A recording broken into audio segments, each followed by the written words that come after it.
The crystal spires of Asteria's capital glittered weakly in the fading light of their dying sun. Once these towers had captured and amplified that light, powering a civilization that had reached for the stars. Now, like the luminary people themselves, they were dimming. Princess Isolde Valor lay in her chambers, breath shallow, her luminous skin pale and dull where once the distinctive blue-white glow of her kind would have illuminated the room. Now only the faintest shimmer remained. Her brother, Prince Thane, pressed a cool cloth to her forehead, his own light flickering with distress. The council has arrived at a decision, he whispered, his voice breaking. They've agreed to summon the human A. Isolde's eyes fluttered open, revealing irises of pale silver. They must be truly desperate, she murmured, to allow an outsider to see me like this. We are beyond desperate, sister. You are the 17th royal to fall ill this cycle. None have recovered. Theron's four-fingered hands squeezed hers gently. If the luminary bloodline ends, so does any hope for our people. Outside her chambers, voices raised in protest. The luminary high council had ruled for millennia that their kind would never mix with lesser species. Their genetic purity was their pride, and according to the ancient texts, the source of their advanced mental abilities and longevity. But those gifts were failing them now. As one by one the luminary fell to a wasting disease that defied all treatment. What is this human's name? Isolde asked, struggling to sit up. Dr. Nathaniel Vega. He's a senior physician who specializes in cases deemed impossible by others. They say he's healed species thought beyond saving, and he agreed to come, knowing our history with his kind. The nodded. He arrives tomorrow. The council has insisted on protocols. He will be escorted at all times, limited in his access to our technology, and forbidden from physical contact except when medically necessary. His soul closed, her eyes too exhausted to argue. The luminary had long considered humans primitive, passionate, unpredictable creatures, driven by emotion rather than logic. Their kind had retreated from galactic politics centuries ago when humans began their rapid expansion through the stars. 3 days later, Isolde awoke to an unfamiliar presence in her room. A tall figure stood at the foot of her bed, broad-shouldered and solid in a way no luminary was. His skin was a rich brown, his eyes dark and intent as they studied her medical monitors. Princess Isolde, he said, his voice deeper than a luminary male's. I'm Dr. Nathaniel Vega. I'm here to help you if you'll let me something in. His direct gaze, devoid of both pity and reverence, caught her attention. For the first time in months, Isolde felt a flicker of something beyond resignation. A dangerous, fragile emotion. The initial treatments began immediately each day. Nathaniel administered carefully calibrated infusions designed to strengthen Isolde's failing immune system. With each session, her luminescence brightened slightly, and her strength began to return in small increments. Their time together stretched beyond medical necessity. Isolde found herself asking about Earth, about human culture, about the stars. Nathaniel had visited. His descriptions painted vivid pictures of a universe her isolated people had voluntarily abandoned. Why did you become a doctor? She asked him one evening as he adjusted her treatment. Nathaniel's hands paused. Briefly, my parents were terraformers. They died on Proxima B when a pathogen mutated and overwhelmed the colonies. Medical resources. His voice remained steady, but Isolde sensed old pain beneath his words. I wanted to make sure other families didn't experience the same loss. Without thinking, Isolde reached out, her slender fingers touching his wrist. The contact sent an unexpected current through her. Luminary were touched telepaths, but her abilities had weakened with her illness now, though she caught fragments of his emotions, determination, compassion, and something warmer she couldn't name. Nathaniel looked at their joined hands, then met her gaze with surprise. You felt that too? Yes, she Whispered, our species are more compatible than I expected. The chamber door slid open abruptly. Prince Theron entered, his expression darkening at the sight of their hands still touching. The council demands a progress report, he said stiffly. Over the following days, whispers spread through the palace. The princess was improving, yes, but at what cost? Guards reported seeing her laughing with the human standing closer than propriety allowed, asking questions about Earth customs and human biology in the privacy of her chambers. Nathaniel revealed the full scope of his proposed treatment. The temporary infusions are buying time, but they won't cure you, he explained. What you need is a permanent genetic integration, a procedure that would incorporate adaptive sequences from my DNA into yours. Isolde's eyes widened. That would make me still luminary, but with human adaptability encoded in your cells. His voice softened. It's never been attempted between our species. The procedure would create a permanent biological connection between us, a bond that science can't fully predict. And if it fails, she asked, then we both could die, he answered. Honestly, the neural component of the procedure links our systems temporarily. If one fails, both could follow.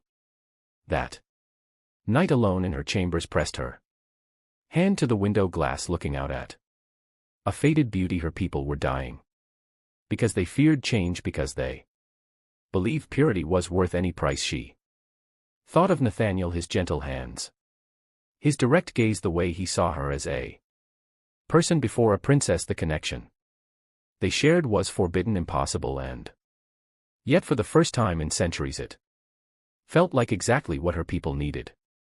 Dr. Nathaniel Vega worked with methodical precision, his movements deliberate as he examined Princess Isolde's medical data.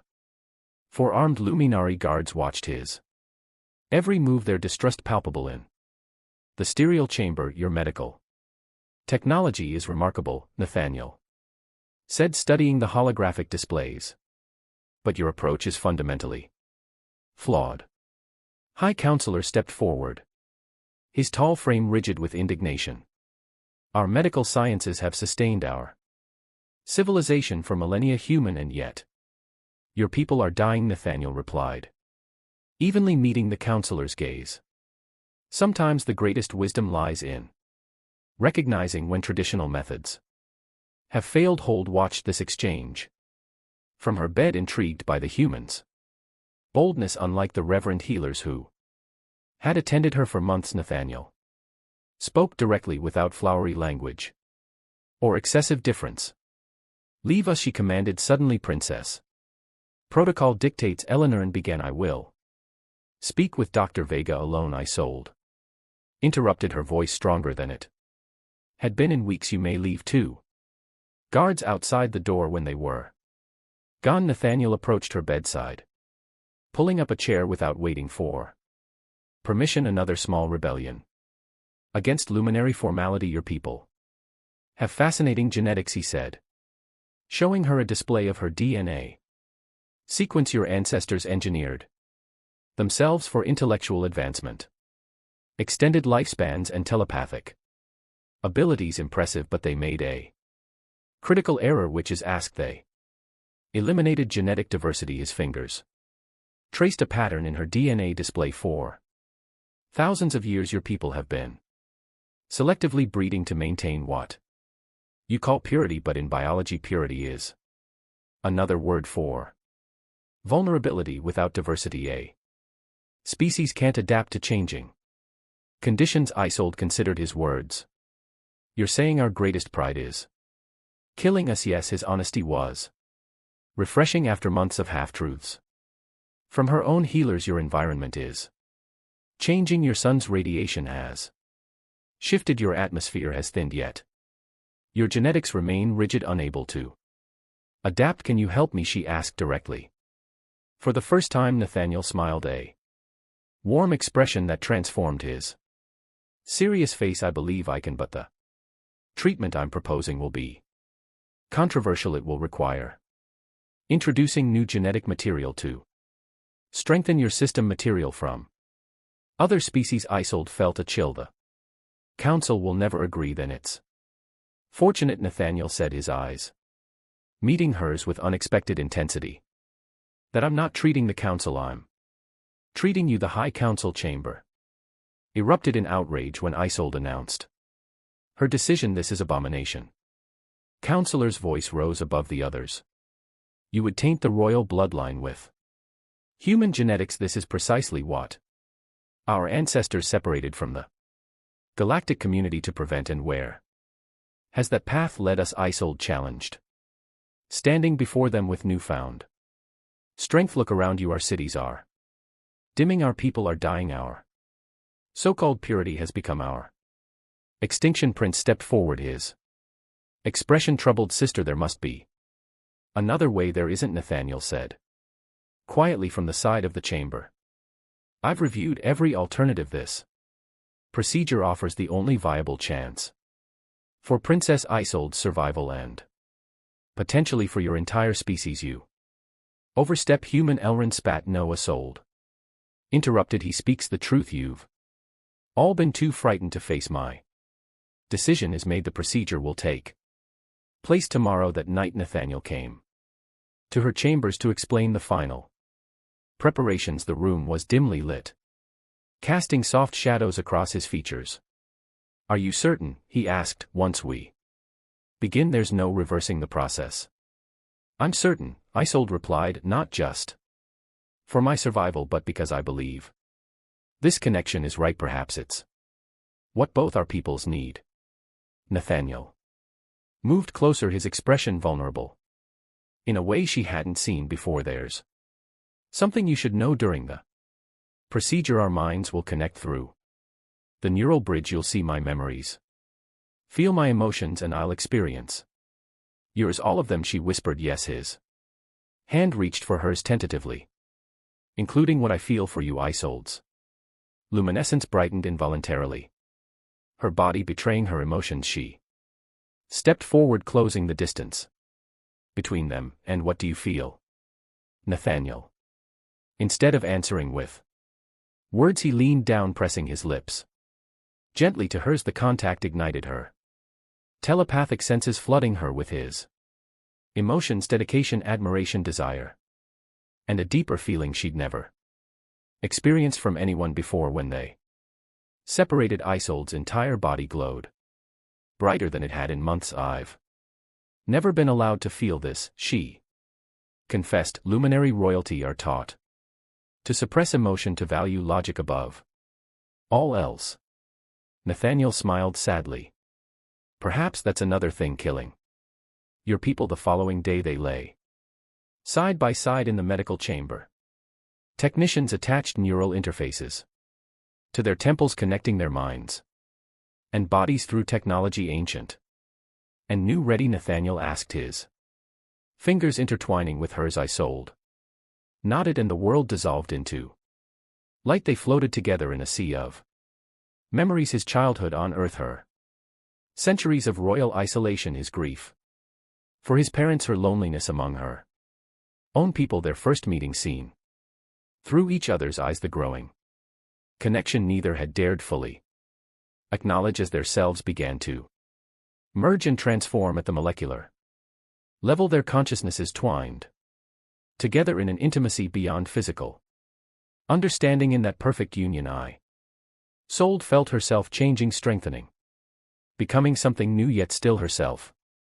Something better. Dawn broke over Asteria, golden light streaming through crystal spires that seemed to shine more brightly than they had in years. In the royal medical chamber, monitors pulsed with steady rhythms as two figures lay motionless, still connected by delicate neural interfaces. Prince Thane paced anxiously, having maintained his vigil through the night. How much longer? He demanded of the chief medical technician.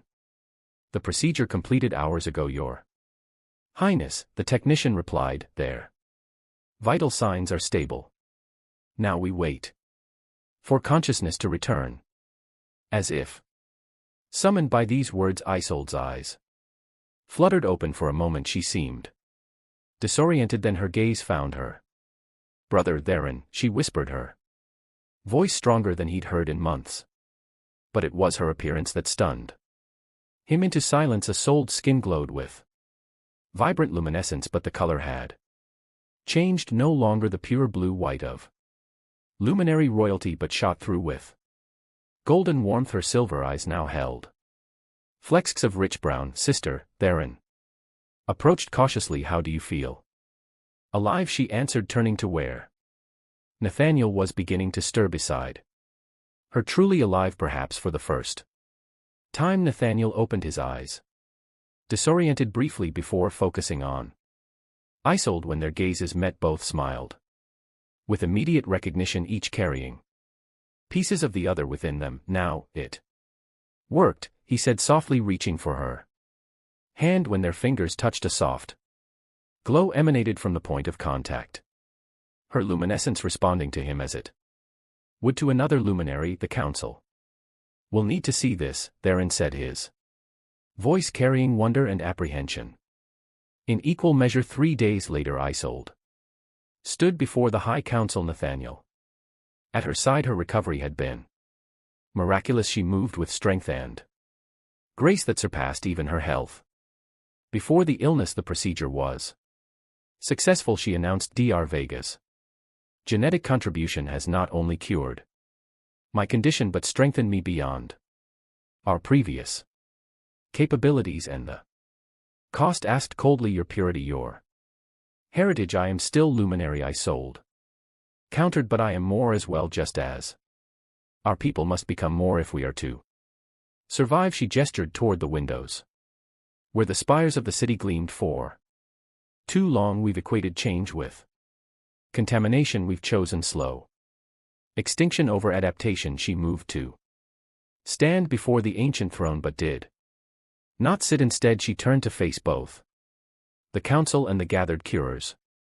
Today I propose a new vision for our people. We will reintegrate with the galactic community. We will study other species not as inferiors but as potential partners. We will share our knowledge and learn from others in return. Murmurs swept through the chamber, some outrage, others contemplative. And what of you and the human? They asked quietly. The bond you share cannot be undone. Isolde's gaze met Nathaniel's across the chamber. In that look past 1,000 unspoken words, memories of the consciousness they had shared, the barriers they had crossed together. No, it cannot, she agreed, nor would I wish it undone. Dr. Nathaniel Vega came to heal a princess, but in doing so he has shown us the path to heal an entire civilization.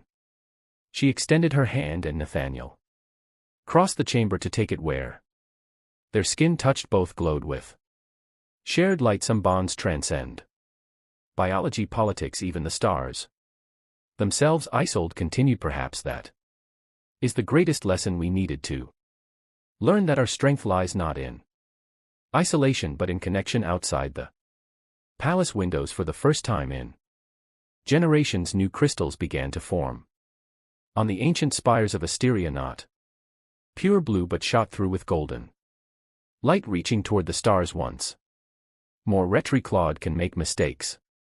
Please double-check responses.